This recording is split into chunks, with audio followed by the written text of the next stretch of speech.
Selamat berjumpa kembali para mahasiswa. Hari ini kita akan diskusikan tentang risiko suku bunga banking book sebagai bagian dari pembahasan tentang risiko pasar. Sebagaimana pada minggu yang lalu, maka ada dua hal yang perlu dibedakan dalam mengukur risiko suku bunga pada risiko pasar, yaitu untuk transaksi trading book dan banking book.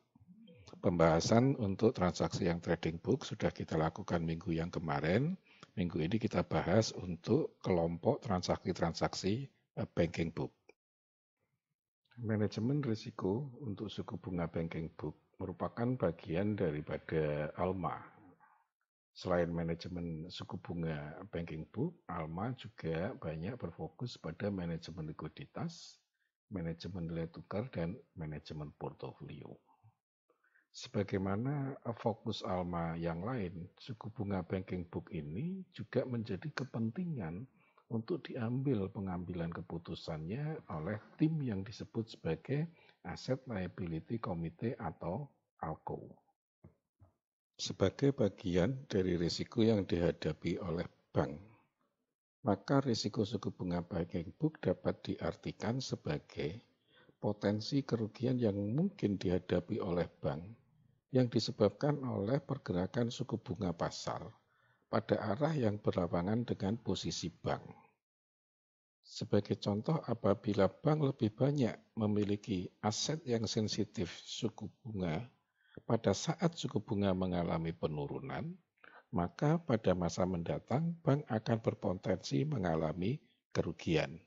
Demikian juga sebaliknya ketika bank lebih banyak memiliki liabilitas yang sensitif suku bunga pada saat suku bunga cenderung meningkat, maka bank juga akan mengalami kerugian potensial. Dampak dari pergerakan suku bunga pasar ada dua. Dalam jangka pendek ini berdampak terhadap profitabilitas, sedangkan jangka panjang akan berdampak pada nilai ekonomis. Berikut adalah contoh risiko suku bunga.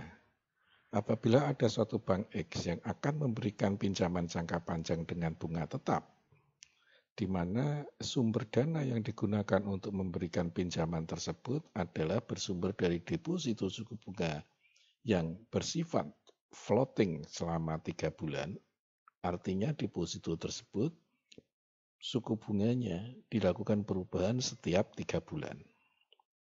Apa risiko dari transaksi demikian? Posisi ini akan menyebabkan bank akan mengalami kerugian jika suku bunga bank meningkat. Karena suku bunga deposito harus naik setelah 3 bulan, sementara penerimaan bank dari kredit tidak berubah atau tetap. Terdapat 4 sumber risiko suku bunga banking book, yaitu repricing risk, basis risk, yield curve risk, optionally risk.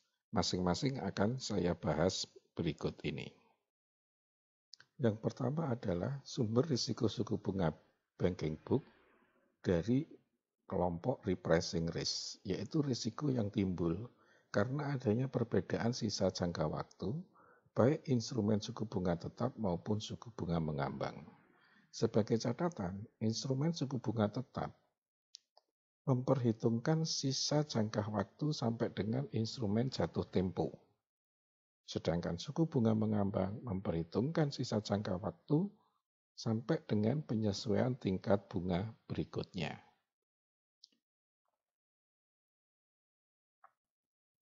Risiko akan dihadapi oleh bank manakala terjadi peningkatan suku bunga. Peningkatan suku bunga menyebabkan deposito mengalami peningkatan bunganya setiap 3 bulan sampai deposito tersebut dicairkan. Sementara penerimaan bunga dari bank yang diterima dari pinjaman bunga tetap selama 10 tahun tidak mengalami perubahan. Sumber risiko suku bunga banking book yang kedua berasal dari risiko basis. Risiko ini muncul akibat penggunaan acuan suku bunga atau acuan indeks suku bunga yang berbeda, baik terhadap instrumen keuangan yang sama maupun yang berbeda. Sebagai contoh, misalkan satu bank memberikan pinjaman secara floating dengan acuan bunga prima atau prime rate, sedangkan pendanaannya menggunakan suku bunga floating dengan acuan LIBOR. Adanya perbedaan acuan yang pinjaman menggunakan prime rate, sedangkan pendanaan menggunakan LIBOR, maka akan terjadi risiko bahwa jika salah satu acuan meningkat, belum tentu diikuti oleh acuan yang lain. Demikian juga akan terdapat selisih kedua rate. Sumber risiko suku bunga banking book yang ketiga adalah risiko adanya perbedaan perubahan bentuk slope dari yield curve. Hal ini bisa berdampak negatif terhadap profitabilitas dan nilai ekonomis bank. Yield curve sering dinyatakan sebagai selisih antara suku bunga jangka pendek dan suku bunga jangka panjang. Umumnya terjadi bahwa suku bunga jangka pendek itu lebih kecil daripada suku bunga jangka panjang. Sehingga apabila bank menginginkan profit, maka bank akan sebaiknya melakukan borrowing untuk dana-dana jangka pendek dan menginvestasikan dalam pinjaman-pinjaman jangka panjang. Meskipun dalam hal ini tidak sepenuhnya pandangan ini benar karena akan ada permasalahan di dalam likuiditas. Sehingga relasi antara jangka pendek dan jangka panjang dapat berubah dengan cepat dan dramatis, sehingga menyebabkan yield curve mengalami perubahan-perubahan bentuk maupun slope. Sumber risiko suku bunga banking book yang terakhir adalah risiko opsi. Jadi risiko ini muncul akibat adanya fitur opsi yang memberikan hak kepada bank atau kepada nasabah untuk melakukan pelunasan-pelunasan. Jadi option itu bisa memberikan hak kepada nasabah untuk melunasi pinjaman atau bahkan bisa dia menjual haknya dengan harga tertentu. Hal ini pada contoh-contoh di masyarakat, misalkan terjadi pelunasan pada pinjaman-pinjaman yang disebut sebagai prepayment pinjaman. Nah, inilah contoh sebagai risiko opsional. Atau deposito yang belum jatuh tempo itu dilakukan break oleh nasabah meskipun terjadi penalti. Umumnya, jika suku bunga turun, maka prepayment akan meningkat, sedangkan juga suku bunga naik, borrowers akan memperlambat pembayaran, sehingga sulit untuk diukur dan dikendalikan. Standar pengukuran risiko suku bunga banking book terdiri dari dua metode. Yang pertama adalah repricing schedule atau gap report. Yang kedua adalah simulation approach. Repricing schedule digunakan untuk menentukan berapakah perubahan net interest income yang terjadi apabila terjadi perubahan suku bunga. Sedangkan pendekatan simulasi untuk jangka panjang menggunakan pendekatan Economic Value of Equity atau EVE simulation. Diskusi kita akan berfokus pada metode repricing schedule. Pada repricing schedule, aset, liabilitas maupun rekening-rekening off balance sheet itu dipetakan ke dalam time band didasarkan pada schedule repricing. Ingat bahwa untuk schedule repricing, bahwa suku bunga tetap itu dimasukkan pada kolom sesuai sisa waktu sampai jatuh tempo. Sedangkan untuk suku bunga mengambang, maka dimasukkan ke dalam kolom sisa waktu sampai penyesuaian suku bunga berikutnya. Setelah dilakukan pemetaan ke dalam time band berdasarkan repricing schedule, maka selanjutnya akan dihitung gap pada setiap time band. Setelah dilakukan mapping skala waktu untuk semua instrumen keuangan yang dimiliki bank, maka ada 4 tahapan menghitung exposure risiko suku bunga banking book. Yang pertama bahwa ditetapkan standar asumsi perubahan suku bunga adalah 100 basis point atau setara dengan 1%. Perubahan suku bunga bisa diasumsikan suku bunga yang meningkat berarti di plus 1% atau suku bunga menurun berarti minus 1%. Yang kedua, menentukan net gap pada setiap skala waktu pada time band yang sudah ditetapkan pada mapping skala waktu. Ketiga, menghitung exposure risiko suku bunga banking book dengan rumus exposure adalah net gap dikalikan perubahan suku bunga dikalikan jangka waktu gap. Yang perlu menjadi catatan di dalam perhitungan risiko suku bunga banking book harus dipisahkan perhitungan secara terpisah untuk setiap jenis valuta asing. Berikut adalah contoh untuk melakukan mapping skala waktu. Instrumen yang pertama, bank memiliki tagihan kredit reguler sebesar 1 miliar suku bunga tetap yang akan jatuh tempo 2 tahun ke depan. Karena suku pinjaman ini memiliki suku bunga tetap, maka nominal 1 miliar disesuaikan atau ditempatkan pada kolom jatuh temponya, yaitu 2 tahun. Sedangkan instrumen yang kedua, bank memiliki kewajiban deposito 500 juta rupiah, suku bunga mengambang yang akan jatuh tempo 1 tahun ke depan. Namun penyesuaian suku bunga dilakukan setiap 2 bulan, sehingga posisi 500 juta ditempatkan pada kolom 2 bulan, mengingat instrumen ini adalah instrumen suku bunga mengambang. Selanjutnya, karena deposito merupakan kewajiban, maka nominal 500 diberikan tanda minus di depan angka. Contoh mapping skala waktu berikutnya adalah pada produk KPR senilai 200 juta rupiah dengan jangka waktu sebesar 10 tahun dengan suku bunga tetap selama 1 tahun pertama dan saat ini baru saja direalisasikan. Sehingga instrumen ini pada saat melakukan mapping skala waktu berada pada suku bunga tetap 1 tahun pertama. Sehingga nominal 200 juta rupiah dimasukkan atau dikategorikan pada kolom 1 tahun pertama merupakan suku bunga tetap. Contoh berikutnya adalah kredit installment suku bunga mengambang senilai 2 miliar jangka waktu 5 tahun. Penyesuaian suku bunga dilakukan setiap 2 bulan. Angsuran 100 juta rupiah akan diterima 10 hari yang akan datang. Dengan demikian, 100 juta rupiah dikategorikan atau dimasukkan ke dalam kolom 0 sampai dengan 1 bulan, sedangkan sisanya 1,9 miliar ditempatkan pada kolom 1 sampai dengan 3 bulan. Contoh yang lain adalah pada saat bank telah menyetujui fasilitas kredit sebesar 500 juta rupiah, jangka waktu 6 bulan. Namun fasilitas ini belum digunakan atau belum ditarik oleh nasabah. Perjanjian bank terhadap fasilitas kredit ini dengan nasabah adalah suku bunga tetap.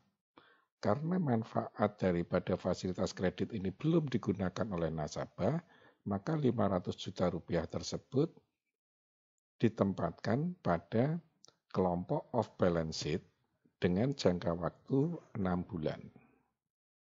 Catatan bahwa kalau jangka waktu tidak diketahui atau suku bunga belum ditetapkan terhadap suatu fasilitas kredit, maka bank tidak perlu membuat laporannya.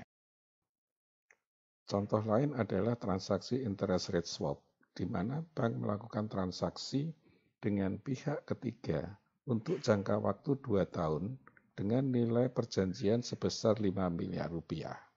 Dalam transaksi interest rate swap ini, bank akan menerima suku bunga tetap dan membayar suku bunga mengambang yang disesuaikan setiap 3 bulan. Karena bank membayar suku bunga mengambang setiap 3 bulan, maka angka 5 miliar masuk sebesar minus 5 miliar pada kolom 3 bulan sebagai konsekuensi bank membayar. Sedangkan bank menerima dengan suku bunga tetap, maka angka positif 5 miliar ditempatkan pada kolom 2 tahun sesuai dengan jatuh tempo.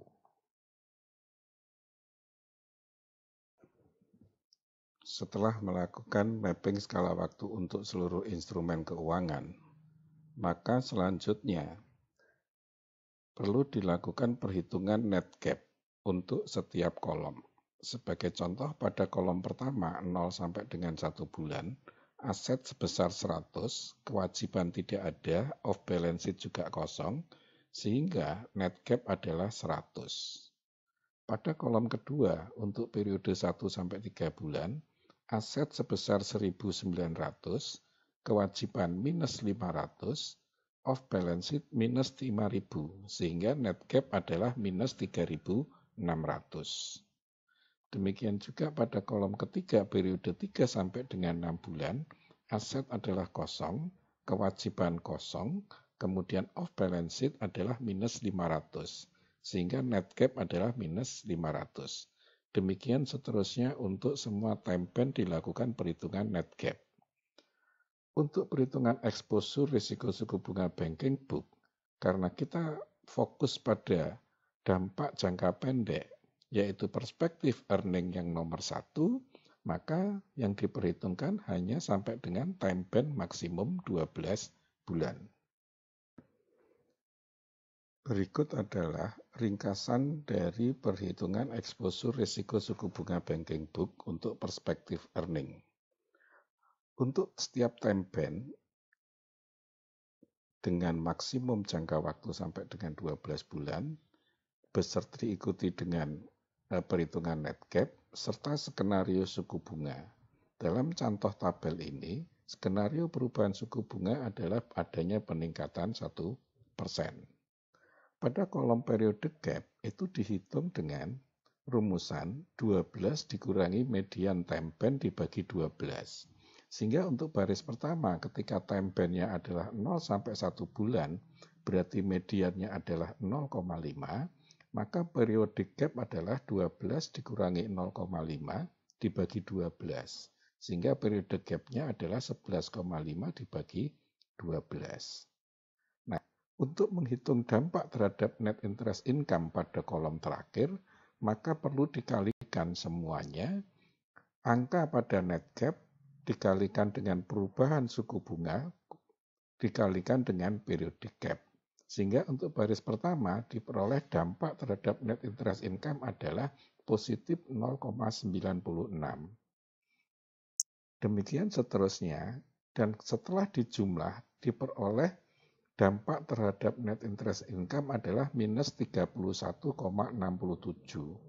Hal ini berarti jika terjadi kenaikan suku bunga sebesar 1%, maka net interest income akan menurun sebesar 31,67.